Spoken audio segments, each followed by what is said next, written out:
Chris में प्यारे भाई और बहनों, आज के मनन चिंतन के लिए हम लेंगे संत लूकस का सुसमाचार अध्याय 5 पद संख्या 27 से 32 तक। आइए हम वचन पढ़े। इसके बाद ईसा बाहर निकले। उन्होंने लेवी नामक नाकेदार को चुंगी घर में बैठा हुआ देखा और उससे कहा, मेरे पीछे चले आओ। वह उठ खड़ा हुआ और अपना सब कुछ छोड़कर ईसा के पीछे हो लिया। लेवी ने अपने यहाँ ईसा के सम्मान में एक बड़ा भोज दिया। नाकेदार और अतिथि बड़ी संख्या में उनके साथ भोजन पर बैठे। फरीसी और शास्त्री बुनबुनाते और उनके शिष्यों से कहते थे, तुम लोग नाकेदारों और पापियों के साथ क्यों खाते पीते हो? ईसा ने उन्हें उत्तर दिया, निरोगियों को नहीं, रोगियों को वैद्य की जरूरत होती है। मैं धर्मियों को नहीं, पापियों को पश्चाताप के लिए बुलाने आया हूं। प्यारे भाई और बहनों, हम 40 में प्रवेश कर चुके हैं।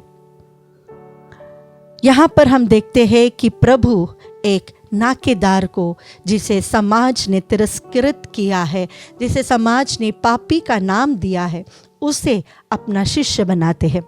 कई बार हम सोचते हैं अपने मन में कि हम अच्छे इंसान नहीं हैं, हम बड़े पापी हैं, हमने इतना पाप किया है, मेरा कुछ अच्छा होने वाला तो है नहीं। मेरी ज़िंदगी मैंने बहुत कोशिश की लेकिन मैंने तो कभी सुधारा नहीं। मैं बहुत शराब पीता हूँ। कई बार मैंने इच्छा की कि मुझे शराब छोड़ना है लेकिन मेरे से हुआ नहीं। गलत चीज़ें छूटी नहीं, गलत आदतें बदली नहीं। मैं अभी भी वैसा ही हूँ, मेरा कुछ भला नहीं होगा। शायद चुंगी वाला नेवी भी यही सोचा होगा। उसने कभी नहीं सोचा था कि वह जिसे लोग पापी कहते थे, जिसे लोगों ने तिरस्कृत किया था, प्रभु उसके पास, उसके जगह पर आकर उससे कहेंगे, लेवी मेरे साथ आ जाओ।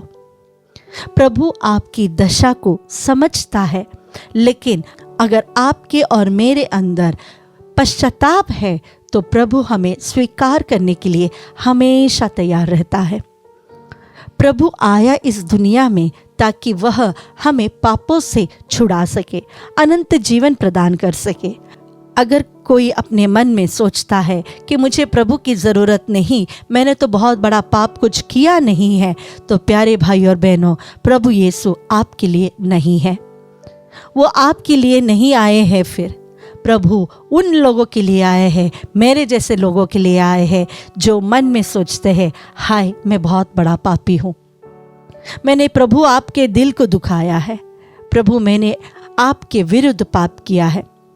हमारे जीवन में जब हम तिरस्कृत होते हैं, लोग हम पर ताना मारते हैं, गलत चीज़ें बोलते हैं, हमने गलत कुछ नहीं किया होगा, और जब हमें लगता है कि कोई मुझे नहीं देखता, याद रखिएगा, लेवी के पास जाकर, वो जहाँ चुंगी ले रहा था वहाँ जाकर प्रभु उसे बुलाते हैं। प्रभु हमारे आंसुओं को देखता है, हमारी वेदनाओं को समझता है, हमारे कमजोरियों को जानता है, हमारी पाप की अवस्था, हमारी आत्मा की दुर्दशा को वो जानता है। तो वह हमारे लिए आया है। वो हमारे लिए इसलिए आया है क्योंकि वह हमसे बहुत अधिक प्रेम करता है। आइए 40 के इस काल में हम कोशिश करें, हमारे जीवन में जो चीज़ हमें सबसे ज़्यादा दुखित करता है, उस चीज़ को हम प्रभु के सामने रखें। वो गलत स्वभाव जिससे हमें छुटकारा चाहते हैं, उसे प्रभु के सामने रखें। कभी ना सोचे कि मेरा भला नहीं होगा, आपका भला होगा, क्योंकि प्रभु भलाई से परिपूर्ण है।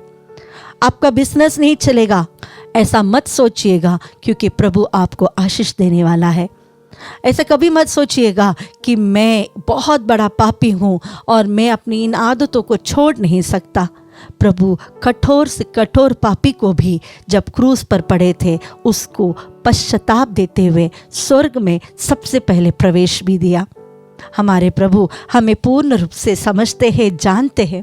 आज के दिन हम कोशिश करें कि प्रभु मैं कौन हूँ, और मेरे अंदर आप जब झांक कर देखोगे तो मेरे अंदर क्या दशा दिखेगी, मेरी आत्मा की क्या दुर्दशा होगी।